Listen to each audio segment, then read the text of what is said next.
aunque parábolas es una parte del lenguaje figurado, se le debe dar mucha atención a las parábolas porque esa era la manera en que la gente judía aprendía. Miren, Jesús no fue quien introdujo las parábolas en la enseñanza de los rabinos. Los rabinos siempre habían utilizado este método para que la gente más humilde y la gente que no tenía mucha educación pudiese entender lo espiritual. En una sinagoga había 3 tipos de rabís. Tenías al rabí, tenías al raboy y tenías al raboni. El rabí era el maestro con más baja calidad, pero era un buen maestro y le enseñaba a los más pequeños. El raboy era uno más elevado que daba clases más elevadas. Y el raboni era el que lidiaba con las cosas más pesadas. En una sinagoga había rabí, había raboy y había raboni. Entonces, su costumbre de ellos es que la manera en que ellos enseñaban utilizaban las parábolas porque era la mejor manera de enseñar lo espiritual. No es fácil aprender lo espiritual, porque lo espiritual, como veíamos ayer en la angiología, lo espiritual es algo que no se puede ver. Por lo tanto, las parábolas eran el mejor método de enseñanza para enseñarle a aquellas personas que no tenían una educación privilegiada. La audiencia a la que le enseñó Jesús en su mayoría no era gente preparada en cuanto a la educación, era gente muy pobre, era gente que no sabía mucho y que necesitaba mucho conocimiento. Por ello se tenía que hacer de tal manera que fuese fácil para ellos comprender. Hay veces Jesucristo explicaba las parábolas por grupos,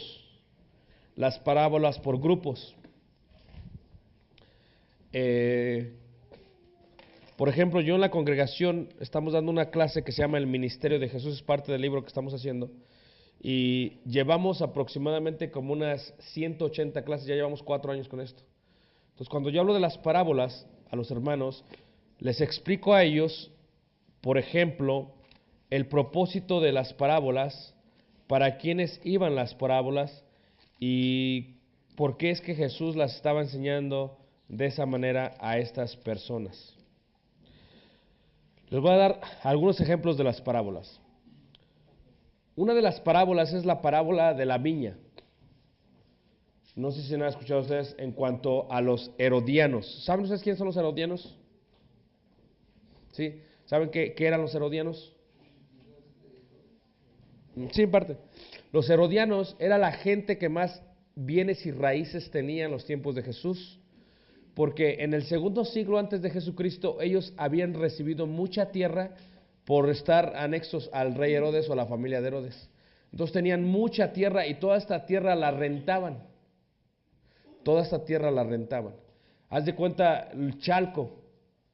O sea, en alguna vez, posiblemente hace 80 años, en Chalco había solamente algunos dueños, tal vez.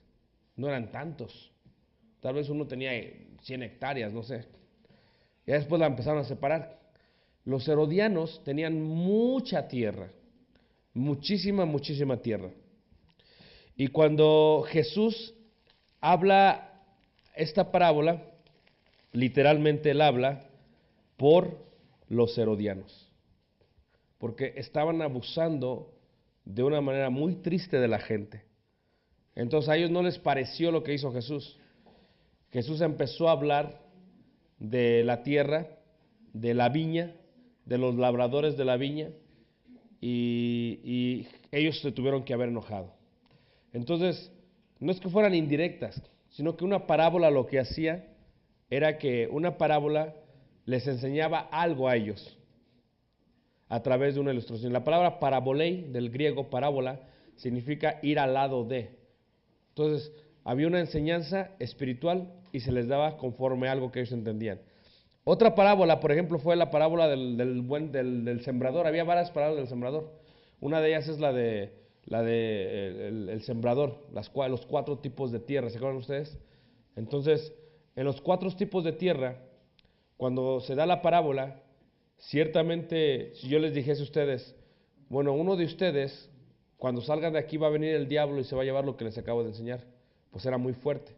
Entonces lo que hace es que le dice, ok, el sembrador salió a sembrar y sembró en un lugar en el camino, y cuando sembró vino un pájaro y se llevó la semilla.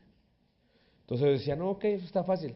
Y ya cuando la explicaba a los discípulos, ya enseñaba lo que realmente quería decir. Entonces, las parábolas eran la mejor manera de enseñar y los rabinos lo hacían de una manera muy especial. La otra de la parábolas del sembrador, por ejemplo, es la de la cizaña, el trigo y la cizaña. No sé si ustedes lo han leído, el trigo y la cizaña. Pero en esta parábola lo que miramos son cosas muy interesantes. Una de las cosas que miramos en la parábola del trigo y la cizaña, ¿verdad? Es, por ejemplo, cuando dice él que el reino de los cielos es semejante a un hombre que sembró buena semilla en su campo, pero mientras dormían los hombres vino su enemigo y sembró cizaña. Ustedes saben, por ejemplo, la cizaña y el trigo se parecen mucho, pero no sabes la diferencia hasta que está totalmente lista para cosechar, pero se parece mucho. Entonces hay veces lo que dice Jesús es, así es el reino de los cielos, así es la iglesia. En la iglesia, no todas las personas que están en la iglesia fueron sembradas por Jesús.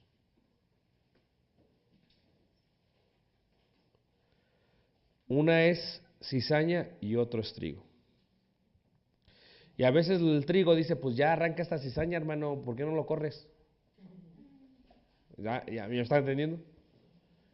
Pero es que se enseñaba así primero. ¿Saben cómo lo enseña Apocalipsis? En Efesios capítulo 2 dice Apocalipsis, dice, pero tú eres pobre, pero realmente eres rico. Dice, y ahí están los de la sinagoga de Satanás. Imagínate, servidores del diablo están en la misma iglesia. Está difícil. Entonces, ¿cómo es más fácil que lo entiendan aquellos? Bueno, porque como han sembrado y entienden lo que es la cizaña y el trigo, ellos comprenden eso. Entonces yo les podría decir lo mismo. Yo podría hablar cuando uno hace hermenéutica, uno hace muchas parábolas, ¿sabes? Muchas metáforas, muchos símiles. Por ejemplo, hablamos de términos que se pueden entender el día de hoy, que entienden ustedes bien el día de hoy. Entonces, yo podría decir, por ejemplo, la iglesia es como un microbús, en el cual pues todos nos subimos y uno va manejando. Pero de pronto cuando van por esa calle ahí en Chalco, siempre se suben dos. Uno trae cuchillo y el otro trae pistola. Y el de la pistola tira 2 tiros al techo. Y todos se asustan. Y ahora sí, le roban a todos todo lo que traen. Y hay hombres que son muy astutos. Ya traen un celular viejito y un celular nuevo. Entonces cuando piden el celular, pues le dan el viejito, ¿eh? O sea que ya se van preparados, como me decía una hermana, dice que su hijo se preparaba el dinero y dice, este es para los ladrones y este es para esto. O sea, ya cuando lo asalten ya sabe qué sacar. Entonces, ¿me están entendiendo? Entonces, ¿pero qué pasa? Estoy hablando de metáfora, estoy hablando de una parábola. Ahora, les puedo decir, así es la iglesia. Nos subimos muchos, pero de pronto viene gente que viene a robar nada más. ¿Y qué roba? Roba sentimientos. ¿Qué roba? Roba dinero. ¿Qué roba? Roba hijos e hijas. ¿Y qué utiliza? No usa pistola, utiliza otro tipo de arma, la mentira, el engaño, ¿verdad? Eh, habla buenas cosas de ustedes para engañarlos. Entonces es una parábola. ¿Y qué pasa con una parábola? Es más fácil de memorizar. Te puedes memorizar mejor ello. Entonces Jesús utilizó varias parábolas, por ejemplo el buen pastor. Nosotros no somos pastores, por eso es difícil de entender. ¿Sabían ustedes cuando dice yo soy la puerta de las ovejas? ¿Saben a qué se refiere? Sí, pero ¿saben a qué se refiere? Ahí les va, ¿ok? Listos. se iba el pastor y yo les decía que el pastor se vestía. Se ponía su traje y se ponía su cinto y llevaba su bolsita. Llevaba piedras, llevaba aceite de oliva. A veces llevaba su onda también. Llevaba su callado y llevaba su vara. Y la vara era como un bate y tenía clavos en la parte de arriba. ¿Todos me están siguiendo? Y llevaba su rebaño. Pero a veces cuando ellos salían a darles de comer no salían por horas, salían por días, semanas y a veces meses. Entonces cuando a ellos les llegaba la hora de la noche, tenían que poner su rebaño en un lugar seguro. La mayoría de los rediles de aquellos tiempos eran cuevas, como las cuevas que vimos nosotros en Belén, eran cuevas. Entonces la cueva nada más tenía un acceso y metían a todos adentro. Y el pastor, ¿qué hacía? Se dormía en la entrada, se acostaba. Y literalmente él cuidaba toda la noche mientras dormía, que nadie pasase a robar nada. Entonces, él era la puerta de las ovejas. Eso es lo que se refiere cuando dice la puerta de las ovejas. La puerta de las ovejas, bueno, ¿sí? No, el pastor no tenía celular, ¿eh? Entonces, él tenía la puerta de las ovejas, él era la puerta de las ovejas, quiere decir que nadie podía pasar por él. Eso es lo que significa. Entonces, un pastor decía, yo soy la puerta de las ovejas, lo entendía muy bien. ¿Sí me entienden lo que estoy diciendo? Eso lo comprendía muy bien. Entonces, cuando dice que tu vara y tu callado me dan aliento, es porque imagínense un bate con clavos, dar un batazo de esos, ¿verdad? A un oso, pues lo medio matas. ¿Es la verdad? Pues peleate con un oso sin nada, pues te va a matar. Pero con una vara, no crean que era una vara como esas de un palo, no, eran varas con clavos, hermanos. Y un pastor estaba bien. Entonces, todo eso son parábolas. Cuando le habla a ellos, dice, yo soy el buen pastor. Eso del asalariado ellos lo entendían bien. Porque la mayoría de los que estaban llevando el rebaño no eran dueños del rebaño. Les pagaban. Como el día de hoy hay mucha gente que tiene empleados y nada más va y ¿qué? Cobra, ¿verdad? Ahí está la cortina verde y ¿qué? Y entra ¿qué? Ya viene por el cheque. ¿Qué pasó? Y luego va por otro, ya entra a la cortina, ya vino por el chequecito. ¿Qué pasó? Va y entra, ya vino por el cheque. Son parábolas. Entonces, el asalariado es aquel que si van y asaltan, pues llévate todo, al fin no es mío. Entonces son parábolas. Parábolas es una ilustración. Así es como enseñaban en aquellos tiempos. Por ejemplo, la de la levadura. La de la levadura. ¿Alguien sabe lo que es la levadura? Por ejemplo, nosotros cuando celebramos la cena del Señor, lo hacemos con pan sin levadura que se prepara ese fin de semana. Nosotros lo preparamos el pan, mi esposa es la que se encarga de eso. Preparamos el pan sin levadura. Entonces preparamos el pan sin levadura. Pero ¿qué hace la levadura? ¿La levadura qué? Infla. Hace que, entonces, dice él, dice, guardaos de la levadura de los fariseos. ¿Por qué? Porque los fariseos ¿qué? Se creían mucho. Ustedes saben que el último sermón de Jesús es en contra de los fariseos. ¿Y cuál era el problema de los fariseos? Los fariseos, dice la escritura, que amaban la cátedra de Moisés. ¿Y qué era la cátedra de Moisés? El asiento. Y luego empieza a hablar ya de ellos, de, ¿verdad? De lo que se ponían en las manos y todo lo demás. Entonces, pero las parábolas, eso es lo que ellos hacían. Entonces, la levadura de los fariseos ellos lo entendían bien. Ahora, las mismas parábolas están clasificadas. Están clasificadas. Esto es, hay parábolas que hablan del reino que ha llegado, como la parábola del sembrador, la parábola del trigo y la cizaña, la parábola de la mostaza, la parábola de la levadura, la parábola de los obreros, la palabra de los viñadores, la palabra de las bodas. Todas estas hablan de que el reino ha llegado. El de las bodas es bien bonito, porque el de las bodas, ustedes recuerdan, dice, el reino de los cielos es semejante a un rey que va a hacer una boda para su hijo, que su hijo se va a casar. Ahora, pónganme atención. El padre del judío era el que pagaba toda la boda. No andaban con que a ver quién me va a ayudar aquí, ve, dile a tu tío que te dé. No. El padre del judío era el que pagaba para toda la boda. Qué bonito, ¿eh? ¿A poco no? Yo tengo entendido que aquí en México así era antes. Pero, como le salía tan caro, ve y róbatela, porque pues nos va a salir bien caro. Pero el padre del novio era el que pagaba. ¿Están todos de acuerdo? ¿Sí? pero de los judíos sí. Y fíjense, ¿saben qué pagaba? La boda duraba 7 días, yo les decía. Yo sé que algunos de ustedes participaron de una boda que duró más de un día, ¿a poco no? Cuando mi abuelo hizo una boda de 3 días. Imagínense, tener a toda la gente que va a la boda por 3 días, darles de desayunar, de comer y de cenar, y buscar dónde van a qué, a dormir, y tenerlos ahí a todos. Oye, bueno, en aquellos tiempos, cuando se casaba un judío, el papá pagaba por todos. Pero el judío tenía solamente 3 tipos de vestido. El vestido con el que trabajaba, el vestido con que iba a la sinagoga y el vestido con que iba a las fiestas judías. 3 tipos de vestidos. No eran como nosotros, las mujeres hoy en día. ¿Verdad? Que este vestido que con las chanclitas y que esto que con los aretes. Abren el ropero y tienen muchos vestidos. Este ya no me queda, pero ahí lo voy a tener porque es mi esperanza algún día.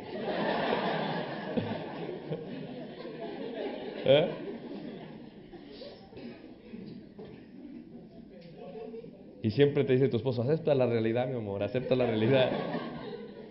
Entonces, en aquellos días eran solamente 3. Entonces, lo que utilizaban era el de la sinagoga o el de la fiesta de los judíos a veces. Entonces, ¿qué hacía el papá del novio? Le compraba, le mandaba hacer vestido a todos los invitados. ¿Verdad? Por eso dice la escritura que cuando, en la parábola de las bodas, que cuando entran, dice que encontró uno que no estaba, ¿qué? Pues a él no se lo mandó a hacer. Se metió, como aquí decimos a veces, ¿verdad? Invitan a uno y invitan a toda la cuadra. Pero ya somos bien listos que ponen a uno en la entrada y, ¿a cuál es su nombre? No, ya entró, ese ya entró, que se fuera. ¿Cuál es su nombre? Y están revisando. Era muy similar allá, pero se hacía una fiesta para muchos días y él pagaba para todo ello. Entonces, ¿qué hace? A través de la parábola de las bodas está dando una enseñanza espiritual. Así es el reino de los cielos. Ahora dice, mandó y no quisieron recibirlo. Mandó y dijeron estamos muy ocupados. Mandó y lo mataron. Entonces está explicando a través de la parábola lo que pasa. Imagínate, estamos invitados a las bodas del Cordero y decimos, es que no puedo porque tengo que trabajar. Es que no puedo porque tengo cosas que hacer. O sea, es una parábola, se entiende mejor así. Era la manera en que ellos hacían. Entonces, por eso aquel que no tiene el vestido, pues lo sacan y lo echan fuera. Se explica eso es una forma. También tenemos, por ejemplo, el amor de Dios como hijo, en la parábola del hijo pródigo. Qué hermosa parábola la del hijo pródigo, ¿no creen? Es más, un hombre dijo, si se pierde toda la Biblia y solamente queda el capítulo 15 de Lucas, tenemos en esa historia el amor y la misericordia de Dios. Pero vean ustedes, hay muchas cosas muy interesantes. Por ejemplo, ¿por qué lo besan el cuello? ¿Por qué? ¿Sí saben por qué lo besó en el cuello? No era porque estaba más chiquito. Miren, los judíos tenían la costumbre de cuando saludaban, besaban, es ósculo santo. ¿Ok? Se besaban, hombres con hombres, eso era normal, no era malo. Entonces se besaban, era la manera que lo hacían. Eso lo hacen mucho en España, lo hacen mucho en Europa, ¿me entiendes? Lo hacen en muchos lugares. Entonces, ¿qué es lo que pasa? Se besaban así. Entonces, pero si tú y yo somos iguales, nos besamos en la mejilla. Pero si tú eres mi hijo o eres inferior a mí como mi esposa, por ejemplo, pero mi hijo es más inferior, me besas en el cuello.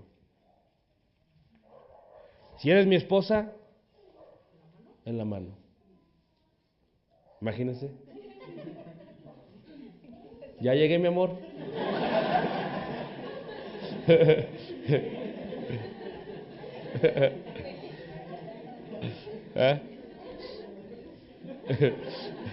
Y si era un esclavo, en el pie. En el pie.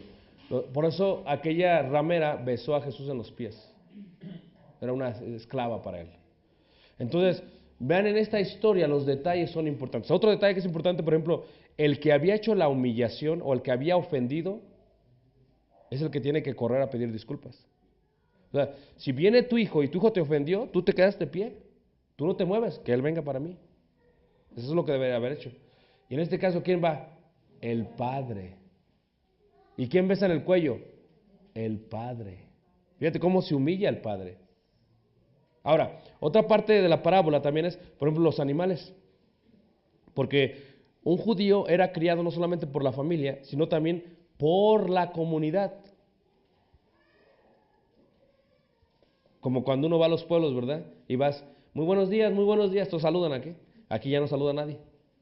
Muy buenos días, ¿qué quieres? ¿Qué quieres que traes? Pero allá antes saludaban en el pueblo, buenos días, buenos días. Y luego si no te conocían, ¿usted quién es? Ah, pues soy tal. Ah, usted es hijo de la nieta, de la sobrina. Y somos familiares, salúdame. Así era como era antes. Entonces en aquellos tiempos, la familia criaba al hijo y la comunidad criaba al hijo también. Entonces, si ese hijo rechazaba a los papás y se iba fuera de la comunidad, le estaba diciendo al papá, no solamente te aborrezco a ti, aborrezco a mi comunidad, no quiero ser parte de ella. Por eso cuando el padre manda a matar el más gordo, el becerro más gordo, es porque no solamente la fiesta es de la casa, es de toda la comunidad. Toda la comunidad le va a dar la bienvenida ¿a qué? A su hijo. También, en un judío que pidieran la herencia, antes de morir, le estaban diciendo a su papá, deseo que te mueras. Imagínese hermana, que venga Brenda. ¿No? No eches para atrás. Que venga Brenda y que te diga, bueno, vamos a cambiarlo. Hermana, acá, su hermana, para que no sienta hermana. Hermana Marta, imagínese que nada más que venga este Abraham. Mamá, sé que somos muchos hijos, pero viendo lo que tú tienes, pues hay que repartirlo entre pues los hijos y pues dámelo. Lo que estaba haciendo Abraham sería, deseo que te mueras. Fíjate lo que sintió aquel padre. ¿Todo me está siguiendo? Y otra cosa, era el más chiquito. Abraham es el más chiquito. ¿Qué estoy diciendo con esto? Que el primogénito era el que tenía, ¿qué? Prioridad. El hermano me dice, ¿quién es el primogénito de mi casa? Dice el hermano. Pues Isaí, porque tiene 2 varones. Pero en el caso de la hermana Marta, ¿quién es el primogénito de la casa? No es Chío. Ni modo. ¿No? Es Daniel. Y le correspondería a Daniel 2/3 partes de toda la herencia. Si la hermana tuviese 10,000 pesos, le corresponden 6,666 pesos con 66 centavos. Y los otros 3,333 con 33 centavos se lo tienen que repartir entre todos los demás hermanos.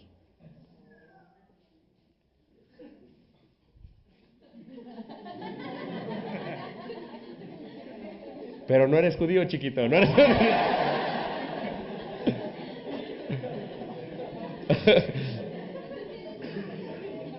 ¿Sí me entienden?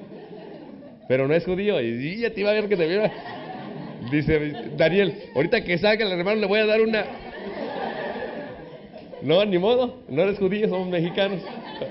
Pero eso es lo que hacían. Entonces, cuando el hijo menor le pide eso, hermanos, el padre se siente mal porque es el pequeño el que le está diciendo, deseo que te mueras. Es bien feo eso.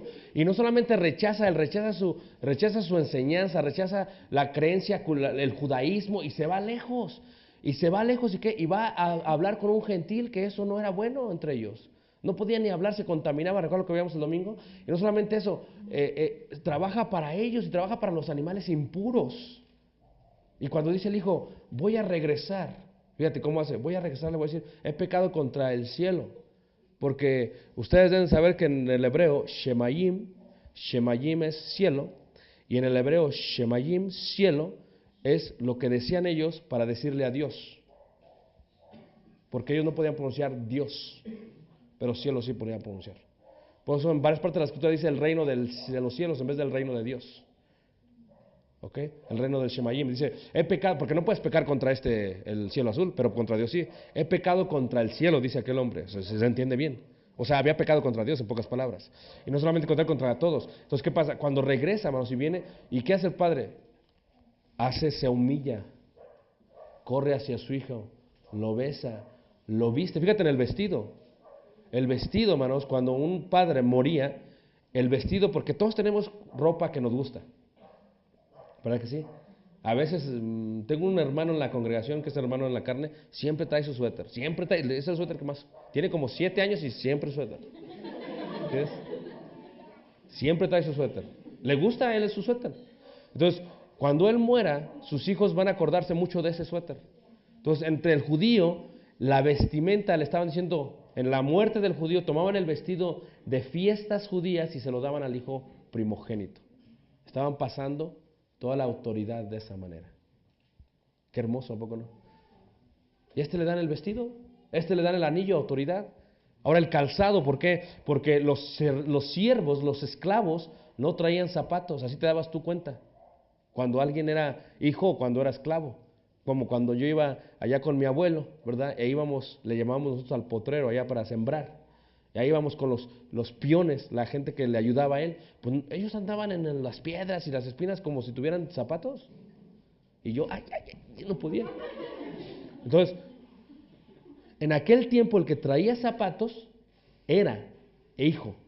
Y él dice, hazme como uno de tus siervos pensó. Y dice, no, tú eres mi hijo. Fíjate qué hermoso. ¿Cómo lo levantó? Entonces, una parábola. Imagínense los ojos de los judíos cuando empezó a hablar de esto, se molestaron. ¿Cómo puede ser? Este nos está yendo en contra de lo que creemos, pero después le dice, así precisamente es Dios. Ahora, ustedes judíos son los primogénitos. Porque después te acuerdas que el primogénito viene del campo, trabajó, ¿va? Viene y se enoja, hermanos. Oye, música, pues ¿qué pasó? Y llega y un siervo le dice, no, es que acaba de regresar tu hermano y el menor, y que regresó y tu padre le hizo fiesta. Y se molesta, hermanos. Se molesta feo, hermanos. Por eso yo le digo a los hermanos, no tengan preferidos, hermanos. Tienen preferidos a veces. Yo les he dicho, ¿quién es tu hijo preferido? No, yo los quiero a todo igual. ¿Y con cuál te identificas más? Pues con este, es el mismo. Como se siente bien feo cuando tienen preferidos en la casa, ¿a poco no? Como yo recuerdo cuando yo era pequeño. Éramos 4 en la familia. Y pues mi madre hizo mole, bien rico, hacía el mole dulce, ¿verdad? Con ajonjolí, con arroz y con un huevo, bien rico. Y recuerdo al más pequeño y nos sentábamos en una mesa redonda, ¿verdad? Y mi madre puso el plato, ¿verdad? Y luego, pues, ¿qué? Puso la pierna, en el muslo toda la pierna. Y el mole encima, y el ajonjolí, el arroz, y en el plato, y lo traía así como hacia mí, ¿verdad? Como un platillo volador que venía hacia mí. Y venía hacia mí, hermanos, y yo dije, ya la hice. Y antes de ponerlo, hermanos, ya lo iba a poner, ¿me entiendes? Pásalo a tu hermano. No hay problema, porque hay otra pierna. A tu otro hermano. Pechuga y ala.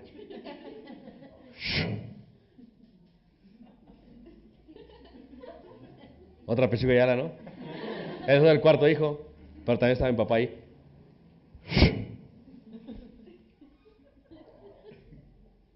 El pescuezo, hermano.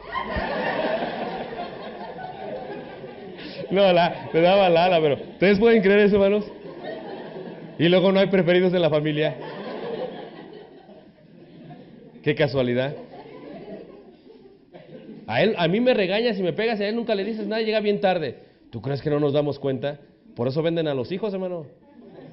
Porque hay preferidos en la familia. ¿Qué le pasó al pobre José? Lo vendieron como esclavo. Ahora, fíjate, lo que estoy diciendo es esto. ¿Qué es lo que estoy diciendo? Lo que estoy diciendo es que este hijo vino y estaba molesto. Estaba muy molesto. Entonces, no, dice que salió el padre y dice, no, dice, porque yo siempre he estado contigo y nunca has matado a un animal para mí. Fíjate qué curioso. Entonces, lo que le está diciendo Jesús a ellos es, ustedes judíos son ese hermano. Qué triste ser hijos del dueño y nunca matar un cabrito para nosotros, hermanos. Y eso es lo que le dijo a los judíos. Sin embargo, este otro pueblo va a venir y Dios lo va a glorificar. Y nosotros somos, hermanos. Andamos bien perdidos. Andamos entre los cerdos. Dios nos dio vida y nos fuimos, ni lo consideramos. Dios puso a nosotros lo bueno y ni así consideramos a Dios. Nos fuimos. Y desde muy lejos Dios nos trajo, hermanos. Y no fue como que nosotros corrimos a Él corrió hacia nosotros. No fue como nosotros que nos humillamos a Él. Él se humilló por nosotros, hermanos. Entonces díganme, ¿qué amor tiene el Padre para con nosotros? Y esta forma de hablar de parábolas, hermanos, el pueblo lo podía entender bien, lo podía captar. Por eso lo que entendemos aquí, hermanos, es ello. El amor de Dios como hijo, el amor de Dios al fariseo, los dos hijos, los dos deudores, al juez injusto y los talentos. La otra clasificación es el reino que crece, la buena semilla, la cizaña, la red y la semilla de mostaza. La otra es el reino en el futuro, o sea, ¿qué va a pasar? Las 10 vírgenes, los talentos, el siervo vigilante, el mayordomo infiel, las minas, ¿verdad? Y toda esta interpretación, hermanos, tiene que ver con algo, determina la verdad central. O sea, toda parábola tenía una esencia, todo tenía una ocasión. Debemos de considerar el fondo cultural y existencial. Debemos ver el posible paralelismo con otros textos. Debemos observar cómo es que Jesús hizo todos y cada una de estas parábolas.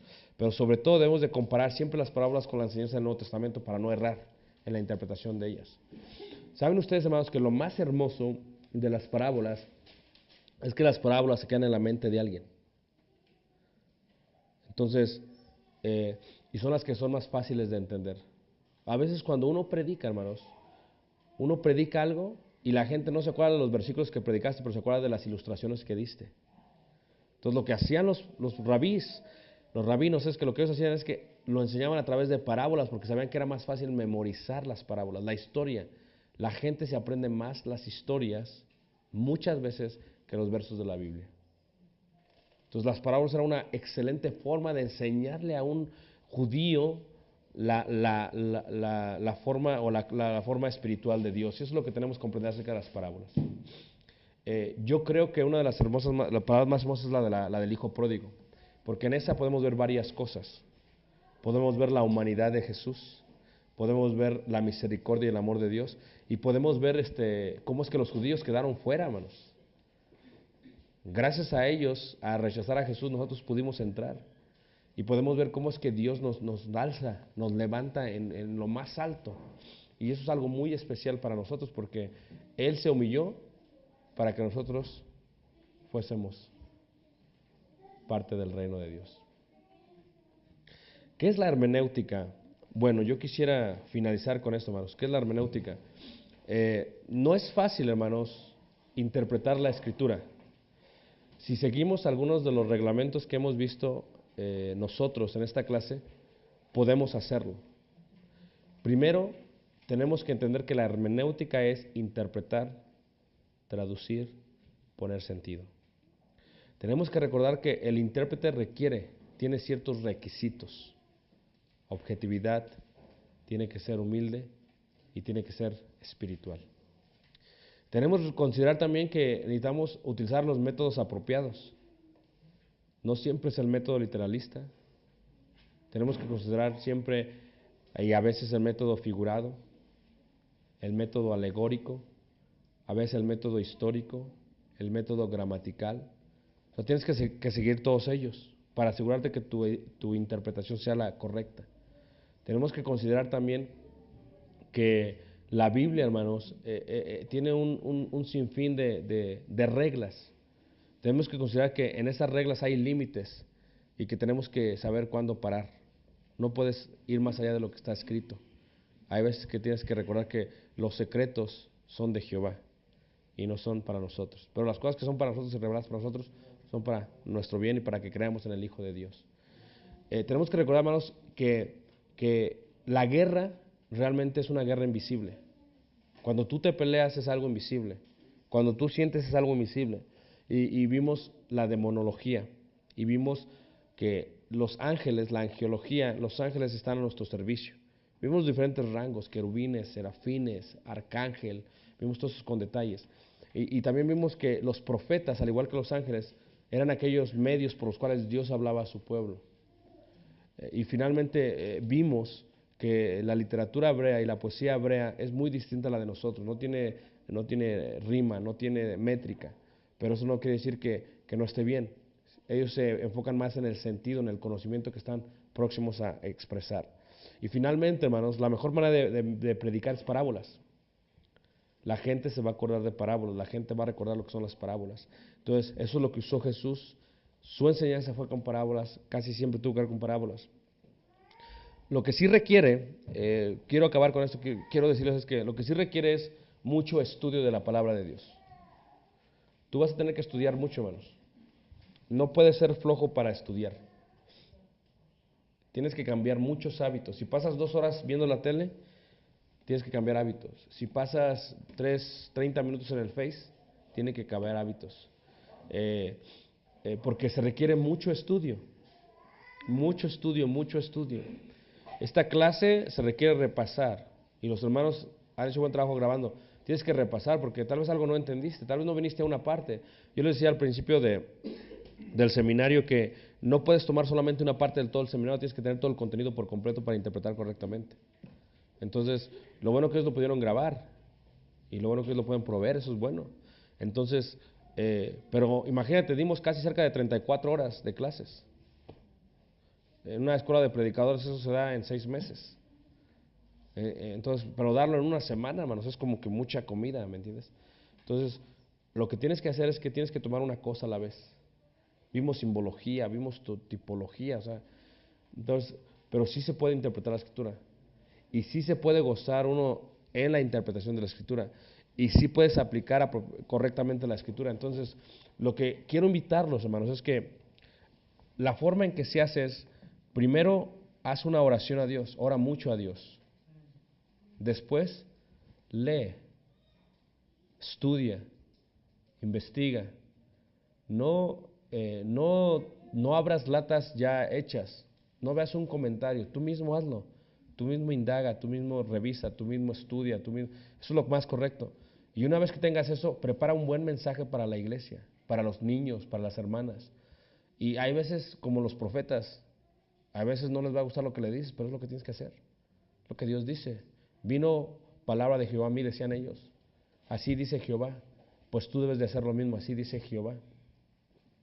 Y lo que quiero decirte es que si lo haces correctamente, vas a tener frutos en tu vida. Vas a tener frutos en tu vida. Al principio te va a sentir dulce la palabra, luego te va a amargar, pero vas a tener buenos resultados en tu vida. Por eso no hay que quitarle a la palabra, hermanos, hay que darla tal y como es. Y la gente te va a escuchar. No le quites a la palabra tal y como es, porque eso es lo que funciona. Como el médico que le dice al paciente, tienes que tomarte esto cada 8 horas. Entonces tú no le quites, dala tal y como es y va a funcionar. Te va a salvar a ti y va a salvar a todos los que te oyeren. ¿Ok? Ahora, estamos siempre en contacto. Si hay alguna pregunta que suscita, pueden dejarnos saber. No sabemos todo. Hay cosas que preguntan que tal vez tengamos que ir y a revisar nosotros. Lo más sabio que hacer a veces es decir, sabes que no sé, no tengo la respuesta, déjame la investigo. Y a lo mejor me invitan a mí también a tratar de investigar cosas que nunca había pensado, porque aquí se trata de retroalimentarnos. Cuando se hace una pregunta, me ayudan a mí a que tal vez nunca lo había visto así, déjame investigarlo. Entonces eso es bueno. No te debes nunca de enojar porque alguien te pregunta. No, eso es bueno. Los rabinos lo hacían de esa manera, a través de preguntas, como que se retaban uno a otro. Era la mejor manera de crecer. Creo yo que sí funciona así. Y finalmente, aunque estamos allá en Chicago, gracias a Dios, los medios que hay hoy en día, pues podemos tener una conversión constante. Una conversión muy, muy constante. Y eso es bueno, hermanos, y eso es de gran bendición. Si Dios permite y nos da vida, estamos coordinando con el hermano, él les va a dejar saber el año que viene, si Dios permite y llegamos y Cristo no ha venido. Tal vez añadamos exégesis, que es como la cereza de hermenéutica, que es la forma en cómo se debe de narrar la Escritura. Y tal vez añadamos un poco acerca de lo que es el tabernáculo, ¿no? El libro de Éxodo con parte de Hebreos, ¿no? Entonces estamos viendo eso todavía. Entonces, pero estamos para servirles. Y bueno, quiero decirles que les amamos en el Señor, que para mí fue un gusto estar con ustedes. Me gustó mucho ver su alegría, ver su disposición.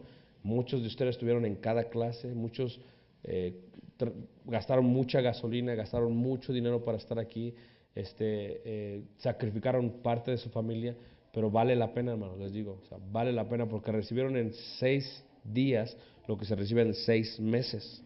Entonces vale la pena. Y para aquellos que no pudieron, lo bueno es que se grabó. Entonces, si te interesa el material, pues se provee para ti. Pero una vez más, y ahí ya no va a haber oportunidad de preguntas, sino que solamente vas a poder oírlo. Entonces, quiero terminar agradeciéndolos a todos, a los hermanos, al hermano Jaime, a los hermanos en Chalco. Les agradecemos por la bendición que nos dan de venir y les agradecemos a ustedes. Y les pedimos que oren mucho para que cuando regresemos a Chicago, regresemos con bien. Tengo entendido que acaba de pasar una tormenta de nieve allá en Chicago, así que regresemos con bien a la nieve y nos gocemos allá. Allá tienen su casa cuando gusten visitarnos.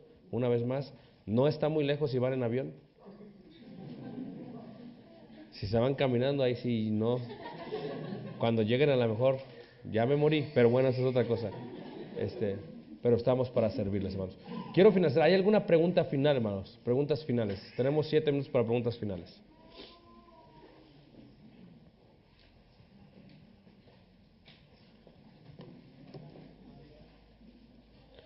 Algunos hermanos, no tengo las clases de escatología. Sí la tengo, pero no la tengo, como les decía yo, separada. Denme tiempo, les mando los enlaces para que la puedan bajar. ¿Ok? Denme tiempo porque necesito coordinar. Así que manejaremos 25 horas de regreso, así que yo creo que habrá tiempo para poderlas encontrar, no se preocupen. Preguntas, hermanos.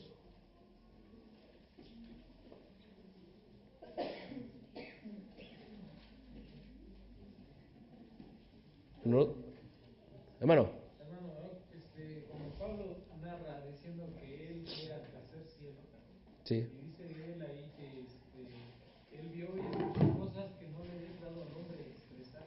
Sí. Por esa razón, o sea, lo que usted nos platicaba de angelología, de Ajá. los ángeles, estábamos comentando con mis hermanos el día de ayer, decíamos, el hermano decía que el querubín tenía determinado número de alas y que tenía ruedas y el arcángel tenía determinado número de alas, pero de todas maneras no lo podemos concebir así como tal, ¿verdad? Porque no sabemos en realidad, o nadie puede expresar esas cosas, o sí, ¿no? Bueno, yo creo que Pablo, cuando dice que fue al tercer cielo, creo que no es tanto que él pueda explicar lo de los ángeles o la angelología. Creo que cuando él dice que hay palabras que no se pueden hablar, ¿verdad? Tienen que ver porque con la belleza que él vio, no pueden explicarse con estas palabras. Es lo que yo entiendo. O sea, lo que él vio fue, y creo que está en la segunda carta de Corintios, y quiero leerlo solamente para pues más que nada, el capítulo 12, dice ahí, fue arrebatado el tercer, y bueno, y ahí la otra pregunta sería si fue Pablo, ¿no? Porque dice, conozco un hombre, yo creo que fue Pablo, pero dice, conozco un hombre, ¿no? Dice ahí en el versículo 4, dice, que fue arrebatado al paraíso, donde oyó palabras inefables que no les dado al hombre expresar. Inefables quiere decir que no se pueden, ¿qué?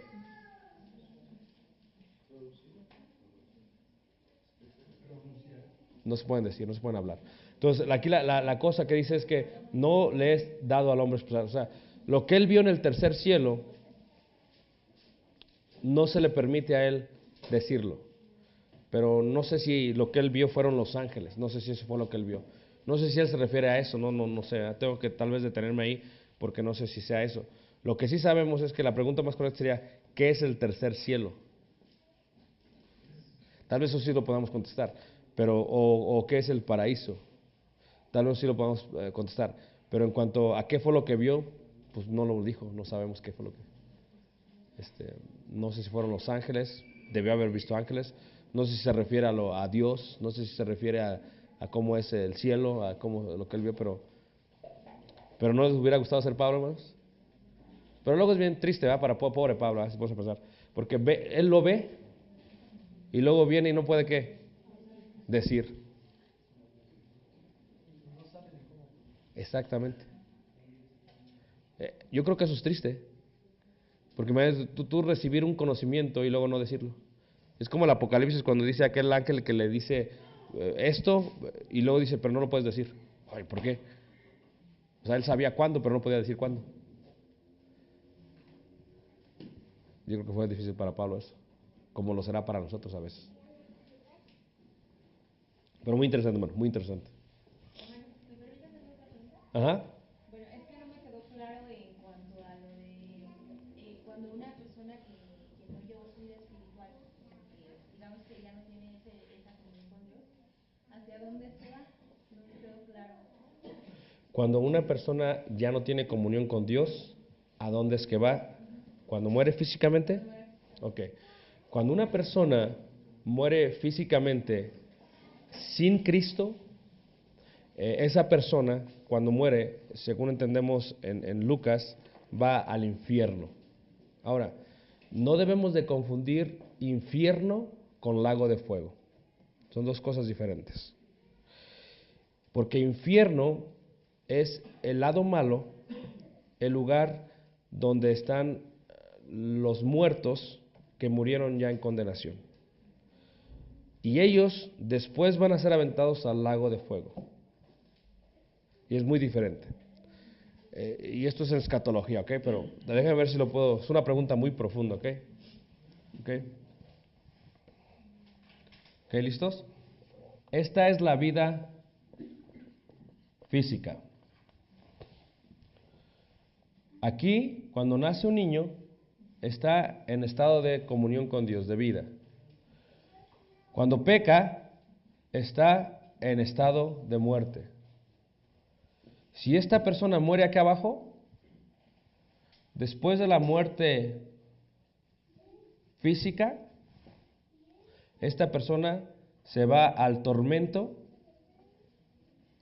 o infierno. Y recuerda la palabra infierno, lo que vimos, no sé qué día, que hablamos de Gehenna, Geinom. ¿Ok? Entonces, pero si esta persona resucita, pasa de muerte a ¿qué? A vida. Y cuando muere, se va al seno de Abraham. O también se le llama paraíso. Porque ustedes recuerdan que cuando va a morir el malhechor, le dice, ¿estarás conmigo en dónde? Ahora, esto es lo que se le llama en el hebreo Seol y lo que se le llama en hebreo Hades. ¿Ok? Si tú resucitaste para vida, pero luego regresas al pecado y mueres en pecado, pues tú estás acá. Porque el peor estrado es peor que el primero. ¿Todos me entienden? Ok. Ahora, el detalle es que esta es la muerte física. Pero hay una muerte segunda, según Apocalipsis. ¿Ok?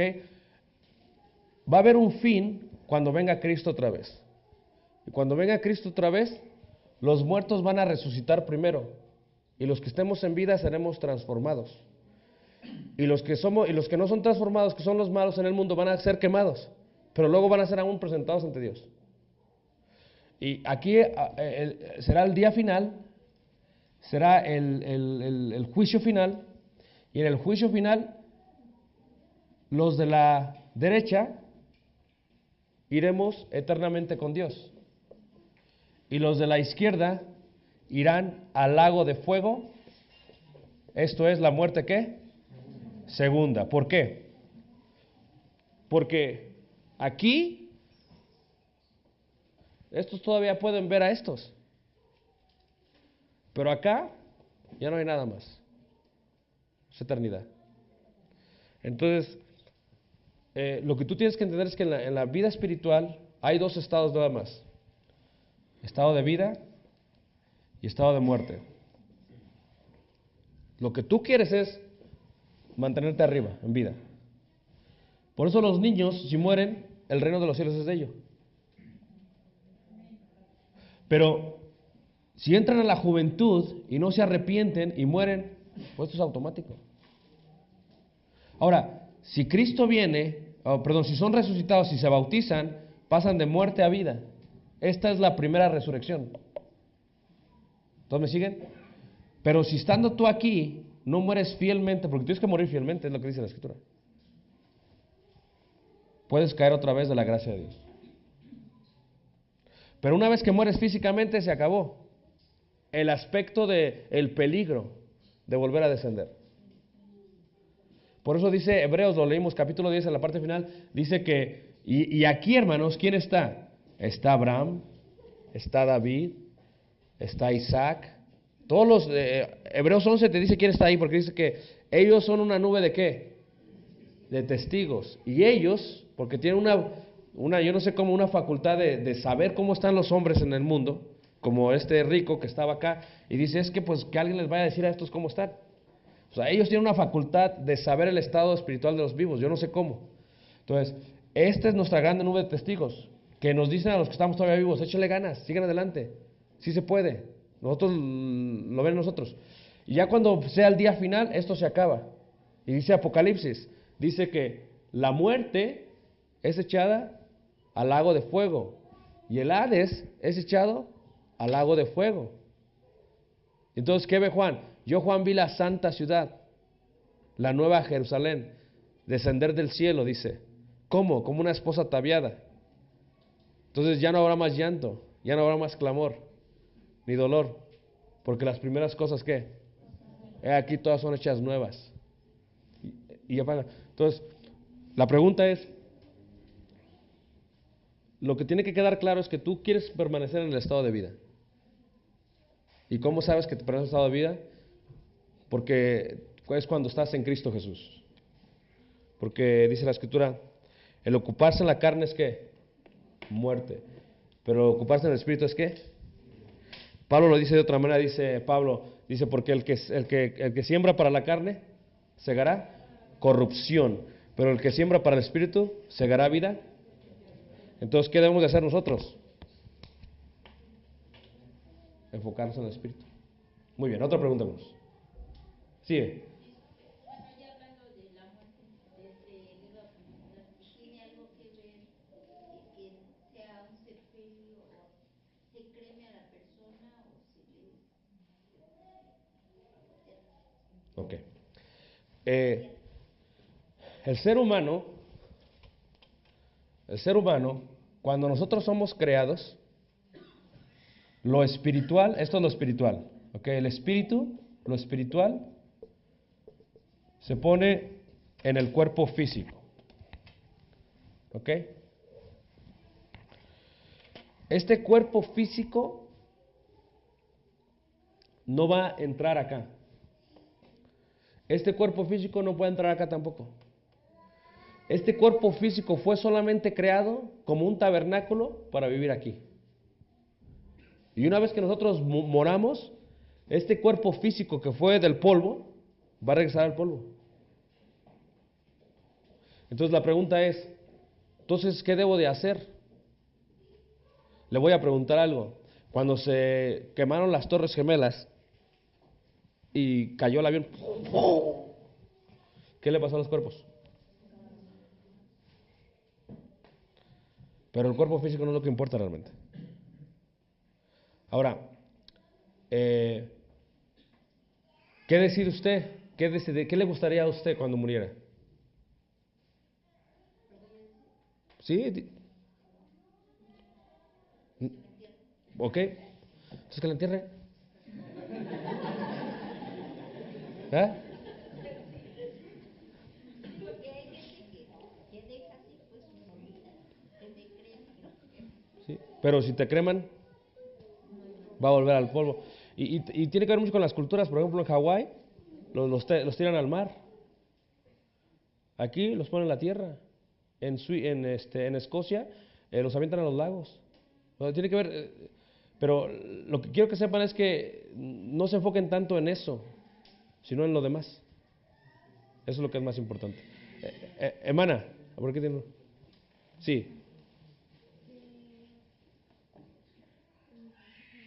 Por ejemplo, la gente que no tuvo conocimiento de Dios en la vida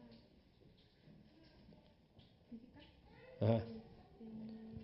¿qué va a pasar cuando llegue el cielo? Déjate, pregunto otra cosa a ti. ¿Tú tienes conocimiento de Dios?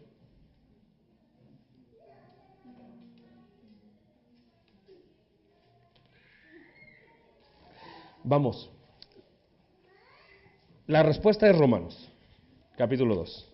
Les voy a dar la cita y ustedes lo leen en su casa, ¿ok? Romanos, capítulo 2. Romanos 2, versículo 13 al versículo 16. Ahí está la respuesta. Muy bien, ¿alguien más? Sí. Apocalipsis 20 nos habla del juicio, del trono, y ya lo vemos aquí que los que estén en el mundo, los que estén ahí en el Hades, pues van a llegar. Pero entonces, ¿por qué hace referencia y dice el mar entre los muertos? Muy bien. Porque el mar, hermanos, es un símbolo. El mar es símbolo de multitud. Es símbolo de gente. En simbología lo vimos. El mar es símbolo de gente. Entonces, cuando dice el mar, se refiere a toda la humanidad. Va a estar entregada. Porque recuerden que Apocalipsis no es literal, es simbólico. Entonces, no podemos pensar, dicen uno, es que pues los que se fueron en el Titanic. Bueno, si lo quieres ver así está bien, porque también se lo va a entregar. Pero no todos van a morir en el mar. O sea, el mar, si tú lo ves en el capítulo 14, en el capítulo 17, el mar es gente. Dice que la bestia tenía un pie sobre el mar y otro sobre la tierra. Entonces el mar es un símbolo de multitud, siempre símbolo de gente, siempre va a ser así. ¿Alguien más? Bueno. El juicio de Dios se puede entender que desde aquí está, ¿verdad? Porque es un hermano que difería de esta idea del Hades, decía que los muertos duermen, que ellos no están en un estado de conciencia, porque así hay unos textos en la palabra de Dios. Entonces me objetaba y me decía, entonces ¿para qué es el juicio? Entonces mi hermano Miguel Ángel un día comentando me decía, es que el juicio ya está desde aquí, el juicio ya está desde aquí, ¿verdad, hermano? Sí, o sea, lo que nosotros debemos de saber, hermanos, es que esto tú ya sabes. Es más, tú ahorita ya sabes. Dices, no sé. ¿Cómo no? Dices, tú ya sabes. Esto es, todos los días estamos definiendo el juicio. Fíjate, cuando uno se bautiza, está definiendo el juicio. O sea, considera que es condenado, por eso se bautiza, para ser salvo, para pasar de muerte a vida. Entonces, eso del juicio, la manera en que yo lo explico es de esta manera, ¿ok? Aquí es un poco distinto porque hay mucha corrupción. Pero por ejemplo en Estados Unidos, o sea, hay leyes. Entonces, si tú matas a alguien, la ley dice, ok, si tú matas a alguien, son tantos años de cárcel. Entonces, tú matas a alguien, lo matas. Los policías vienen y te agarran, te llevan a la cárcel y estás en la cárcel. Pero todavía no se ha declarado ¿qué? El juicio, la condena. Pero aún antes ya saben, no, pues el abogado te dice, ¿sabes que lo mataste?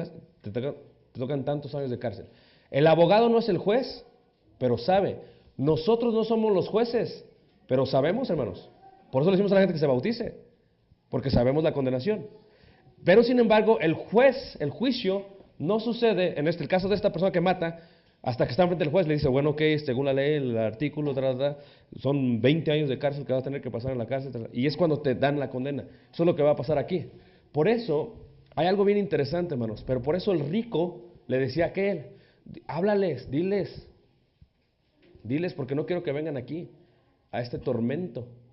Y en Apocalipsis esto de aquí se ve como las almas debajo del altar que siguen orando a Dios. ¿Hasta cuándo no vas a...? Pues si ya están en el cielo, ¿para qué están pidiendo venganza? Entonces es como se entiende mejor eso. Muy bien, ¿alguna otra pregunta? Pues? Hermana. Yo creo que esto se refiere un poco a la pregunta que hizo la hermana, según el Tesalonicenses 1:8, si me permite. Ajá, claro. Dice, en llama de fuego para dar el pago a los que no conocieron a Dios, no obedecen al Evangelio de nuestro Señor Jesucristo, los cuales serán castigados. Entonces Claro. ahí estamos viendo los que no conocieron a Dios. Claro, yo sé que, claro, mucha gente dice es que es injusto, pero lo que tienes que pensar es que nosotros siempre tenemos preguntas de alguien más. Nunca preguntamos de nosotros. ¿Sí me entienden? O sea, es que ¿qué pasó con mi abuelito? Pues no te preocupes tú, porque él ya murió. La pregunta es ¿qué voy a hacer yo conmigo? ¿Sí me entiendes? Como, ¿recuerdan cuando va Juan y Pedro? Y Pedro le dice, porque le dice Jesús, esto es lo que va a pasar contigo, te van a llevar donde no quieres, ¿verdad? Y le dice Pedro, y ahí venía Juan detrás, ¿verdad? Dice, ¿y qué de este? Como siempre somos así. ¿Y este qué? Y le dice Jesús, si yo quiero que él viva hasta que yo venga, ¿qué a ti? Y es cierto, no deben importar a los demás, sino nosotros. Todos los discípulos cuando estaban en la cena preguntaron bien. Cuando dijo que alguien lo iba a entregar, todos dijeron, ¿seré yo, Señor? Eso es bueno. Porque pues si es otro no importa, la pregunta soy yo. Siempre eso es lo más importante que nada más. ¿Alguna otra pregunta, Mara? Los que fueron enterrados, sepultados, resucitarán, pero los que fueron quemados, ¿cómo resucitarán si sus cuerpos fueron incinerados? Ok. El cuerpo físico no es lo que va a resucitar. Esto es muy profundo, le voy a tener que dar bistec. Pero el cuerpo físico no va a resucitar. Yo sé que muchos que piensan en el video de Michael Jackson de Thriller y así no es como va a ser, hermanos. Porque la escritura dice en 1 Corintios 15, cuando dicen ellos, ¿en qué cuerpo van a estar? Dice claro, dice el apóstol Pablo, dice, la carne y la sangre no pueden heredar. Cuando uno resucita en un cuerpo celestial, en un cuerpo diferente. No es como que vas a ir ahí a la tumba, ¿verdad? Y a ver, agárrate otra vez porque ahí vamos por. No, ahora, luego dicen, pero entonces, ¿por qué Jesús dice, Juan, que de las tumbas se levantarán? ¿Ok? Es una buena pregunta. Aquí va la respuesta. El nivel de conocimiento de una persona determina la respuesta del que le está enseñando. Esto es, hay un nivel en el cual se les tiene que decir, van a resucitar de las tumbas.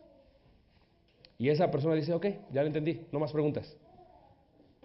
Pero luego cuando crece uno, hermanos, espiritualmente, viene un nivel espiritual más mayor y quiere saber con más detalle. No, pero a ver esto explícamelo mejor. Y eso fue lo que pasó en Corintios 15. Dice Pablo, hay diferentes tipos de cuerpos. Hay cuerpo animal, hay cuerpo de las aves, hay cuerpo de los peces. Cada uno tiene su gloria. Primero está explicando, hay diferentes tipos de cuerpos. Hay un cuerpo terrenal y hay un cuerpo espiritual. El cuerpo terrenal, si lo quemas o si se lo comen los gusanos, no importa porque no va a resucitar. Porque lo que va a resucitar es el cuerpo espiritual que vas a recibir. Y es lo que explicaba Pablo. Pablo, porque así como hemos traído la imagen del terrenal, tendremos la de ¿qué? Espiritual. Pero ¿por qué Jesús? Lo que tú tienes que entender acerca de Jesús es que fue algo muy especial. Su cuerpo, no vio corrupción. Entonces tú dices, pero ¿cómo aquellos que estemos vivos cuando venga el Señor, cómo vamos a ser transformados? ¿Cómo va a ser eso, hermano? ¿Van a dejar todo? Lo que sé es que vamos a pasar del cuerpo terrenal al cuerpo celestial. Un cuerpo que no se corrompe, un cuerpo que no se cansa, un cuerpo que no tiene que dormir. Es difícil entenderlo para nosotros, hermanos. Y ese es el cuerpo que va a entrar al cielo. Por eso no importa, no importa el cuerpo físico. Importa lo que hacemos en el cuerpo físico, porque vamos a dar cuentas de lo que hicimos en el cuerpo, sea bueno, sea malo. Pero no importa, una vez más, después de que haya muerto, ya no importa, hermanos. Yo sé que muchos dicen, no, es que yo lo quiero, es que no importa, es que esto no va a entrar. La carne y la sangre, dice Pablo, no pueden heredar. Lo corrupto no puede heredar lo incorrupto. ¿Sí me entienden lo que estoy diciendo? Entonces, es algo especial, es algo hermoso. Imagínense tener un cuerpo, hermanos, que no se canse. ¿A poco no les gustó? Pues hay que morir fielmente, hermanos. Hermano, ¿alguien más? Una pregunta más. Nada más. Hermano. Algo que hablaba el día de ayer, a mí la verdad es una palabra, la palabra concupiscencia. ¿Qué quiere decir? No entiendo.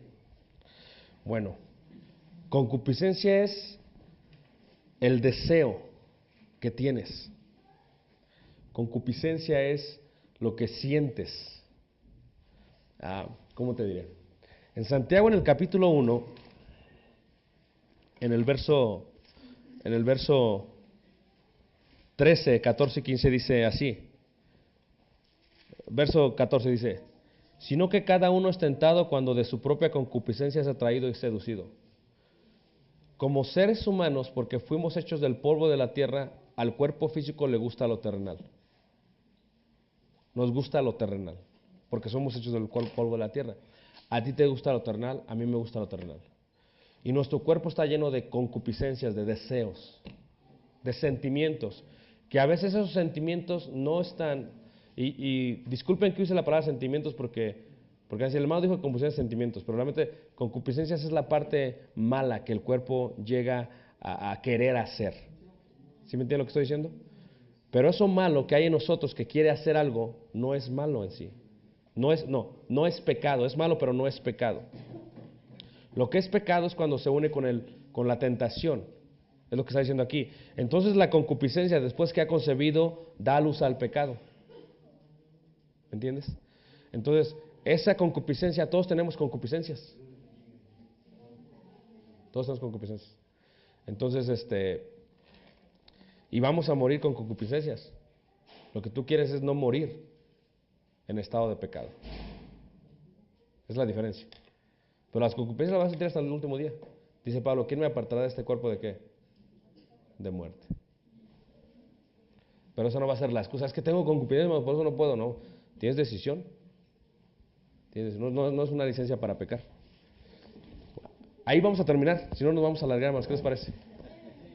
Les amo en el Señor, hermanos. Te voy a dar una hermano Jaime. Dios los bendiga.